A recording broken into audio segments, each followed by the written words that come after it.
Hello everyone. Today discuss state service exams. जैसा कि आप सभी लोग इस समय मध्य प्रदेश लोक सेवा आयोग अर्थात एमपीपीएससी द्वारा आयोजित राज्य सेवा प्रारंभिक परीक्षा की तैयारी में आप जुटे होंगे, क्योंकि प्रारंभिक परीक्षा के फॉर्म की डेट समाप्त हो चुकी है। एग्जाम जो है फरवरी में है। नेचुरल जो है समय काफ़ी कम है।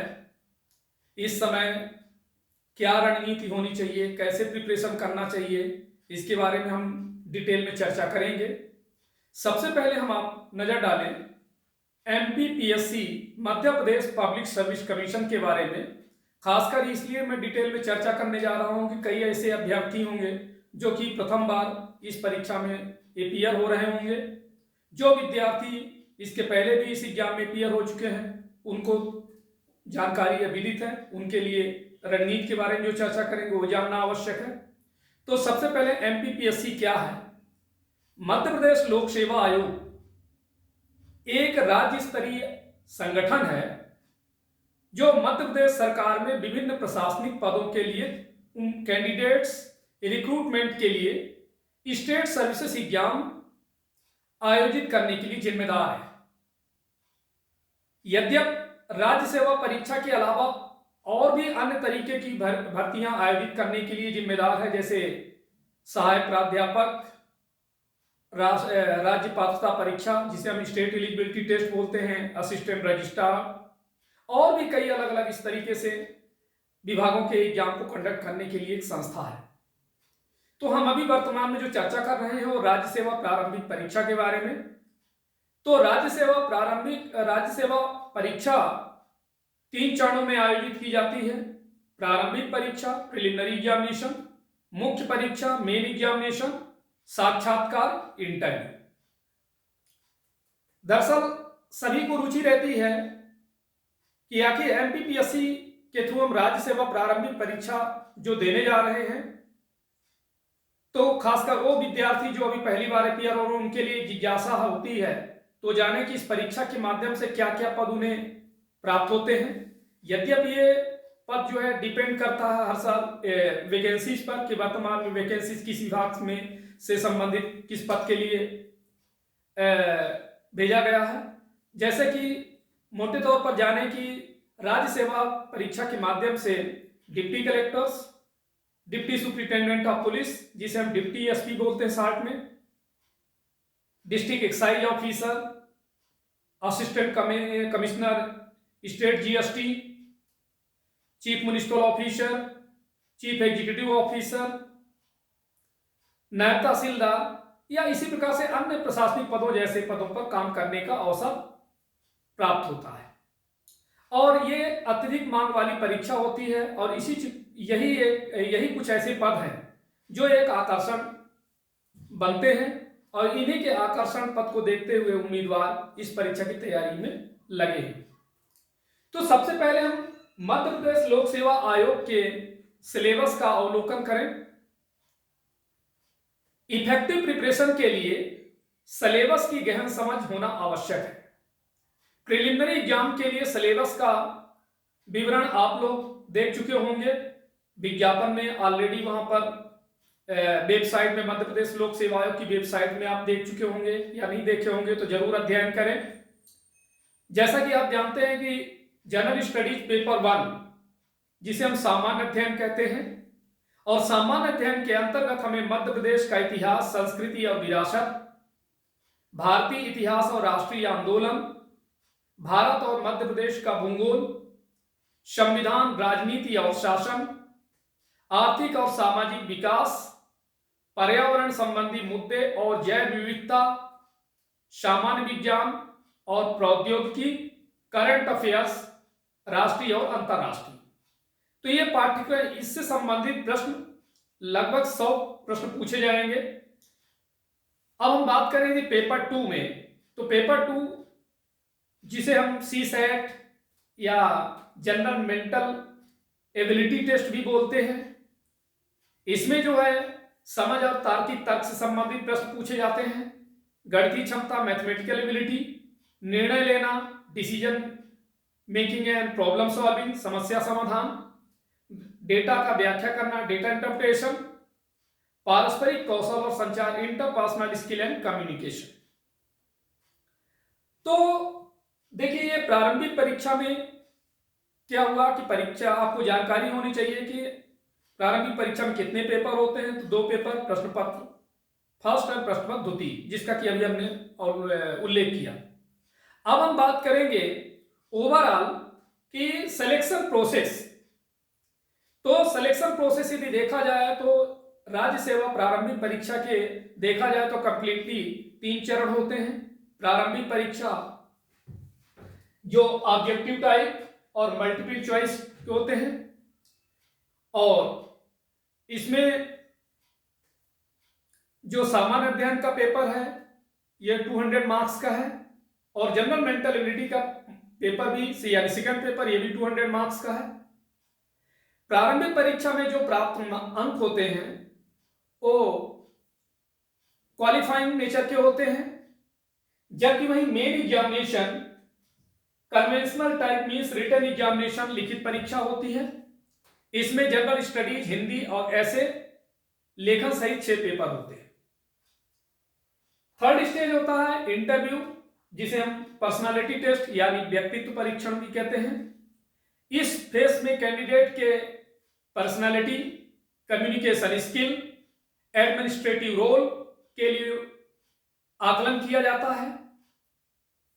अब यहां पर देखिए, जैसा कि अभी 2025 प्रारंभिक परीक्षा की तैयारी में जुटे हैं, तो देखिए सबसे पहले महत्वपूर्ण तो यह कि आपको पहला फेज निकालना होगा, क्योंकि यदि आप पहले फेज में क्वालिफाई होते हैं तभी आप मेन एग्जाम में क्लियर होने को मौका मिलेगा।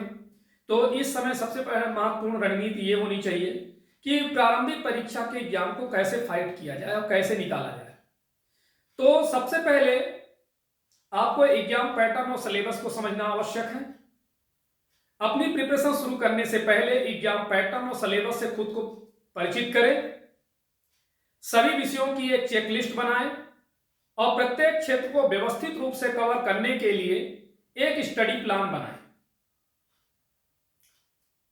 दूसरी चीज ये ध्यान रखना आवश्यक है कि मजबूत आधार तैयार करें, बेस।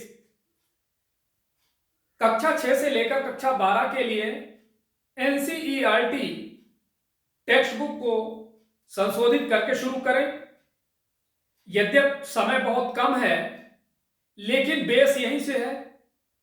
कई ऐसे मैं समझता हूं कि विद्यार्थी जो पहले से ही अपना विजन बना लेते हैं तो स्टडी शुरू कर चुके होंगे। जो नहीं शुरू किए हैं तो उनके लिए मैं स्पेशली जो हमारी क्लासेस चलती है हमारी एकेडमी में आकर के पर्सनल गाइडेंस ले सकते हैं। तो बेस कहां से स्टार्ट करना चाहिए? एनसीईआरटी पाठ्य पुस्तकों से। ये पुस्तकें basic concepts, specially history, geography and science के स्पष्ट और संक्षिप्त समझ प्रदान करते हैं। चूंकि इनकी भाषाएं सरल भाषा में लिखी होती है, इसलिए समझना इजी होता है। करंट अफेयर से भी अपडेट रहें, खासकर the Hindu, the Indian express national level के न्यूज़पेपर्स हैं, लेकिन राज्य विशेष के लिए किसी एक न्यूज़पेपर का आप चुनाव कर सकते हैं, जैसे दैनिक भास्कर।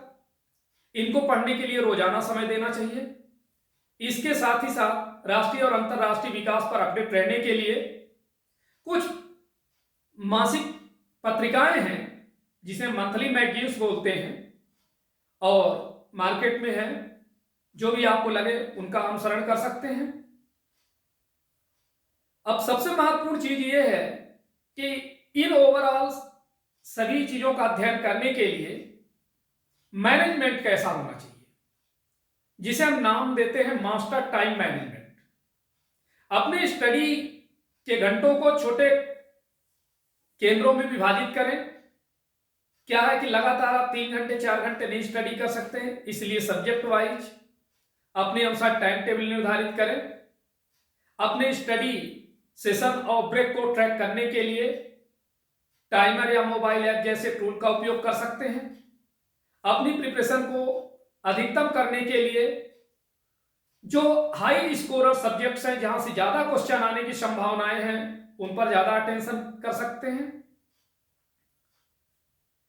मॉक टेस्ट और प्रीवियस ईयर पेपर्स का अभ्यास जरूर करें, क्योंकि उससे आपको रणनीति बनाने में मदद मिलेगी। साथ ही पता चलेगा कि क्वेश्चन का पैटर्न, क्वेश्चन का नेचर कैसा होता है, कैसे पिछली बार क्वेश्चन पूछे गए हैं, किस टॉपिक से क्वेश्चन ज्यादा पूछे गए हैं। उससे आपको विश्लेषण करने और अध्ययन करने में मदद मिलेगी। इसीलिए नियमित रूप से मॉक टेस्ट का प्रयास करें और पिछले साल के प्रश्न पत्रों को जरूर हल करें। इससे आपको एग्जाम की कठिनाई लेवल को समझने और टाइम मैनेजमेंट स्किल को बेहतर बनाने में मदद मिलेगी।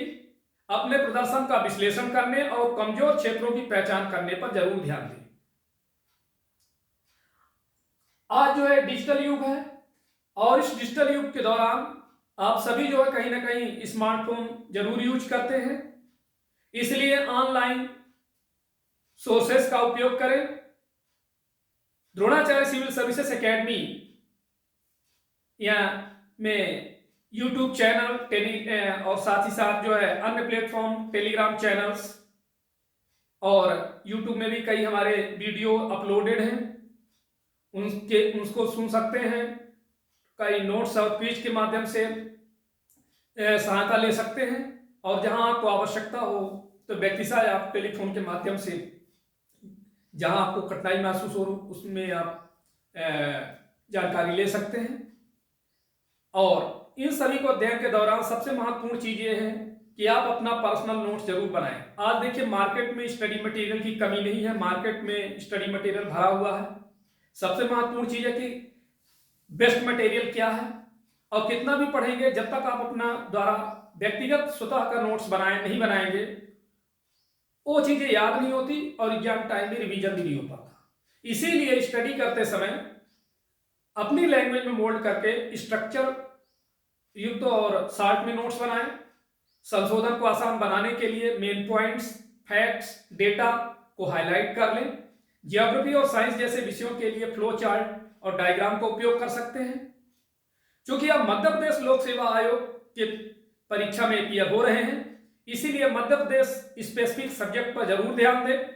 सिलेबस में भी मैं दिया हुआ है। मध्य प्रदेश से संबंधित विषयों पर, जैसे मध्य प्रदेश का इतिहास, मध्य प्रदेश का भूगोल, मध्य प्रदेश की संस्कृति, मध्य प्रदेश सरकार की सरकारी योजनाएं क्या हैं, ये सभी विषय महत्वपूर्ण हैं। इन पर गहराई से अध्ययन करें, नियमित रूप से रिवीजन करें। जानकारी को बनाए रखने के लिए रिवीजन इंपॉर्टेंट है। पहले से कवर किए गए विषयों को रिवीजन करने के लिए हर वीक टाइम निकालें और एग्जाम से पहले सभी विषयों को कई बार दोहराने के लिए एक रिवीजन शेड्यूल बनाएं। अब देखिए, इन सब चीजों के लिए स्वस्थ शरीर का होना बहुत आवश्यक है। इसीलिए हेल्दी लाइफ को बनाए रखना आवश्यक है। इसके लिए बैलेंस यानी संतुलित आहार खाकर, नियमित रूप से व्यायाम करके और ध्यान का अभ्यास करके अपने मन और शरीर को चुनौती के लिए तैयार करें। पर्याप्त रूप से नींद लें। पढ़ाई के दौरान छोटे छोटे ब्रेक लेकर थकान से बचें। ज्यादा टेंशन ना लें। और इस तरह से देखा जाए तो राज्य स्तरीय सबसे बड़ी परीक्षा है। अतः इस परीक्षा की तैयारी के लिए स्ट्रेटजी, समर्पण और दृढ़ता के लिए संयोजन की आवश्यकता है। और इनका पालन करके निरंतर बने रहकर सकारात्मक यानी पॉजिटिव अप्रोच बनाए रखकर आप अपनी सफलता की संभावनाओं को काफी हद तक बढ़ा सकते हैं। नवीनतम विकास के साथ अपडेट रहना, लगन से अभ्यास करना और अपने लक्ष्यों पर केंद्रित रहना याद रखें। तो आज इतना ही, और आने वाली परीक्षा के लिए आपको बहुत बहुत शुभकामनाएं। All the best.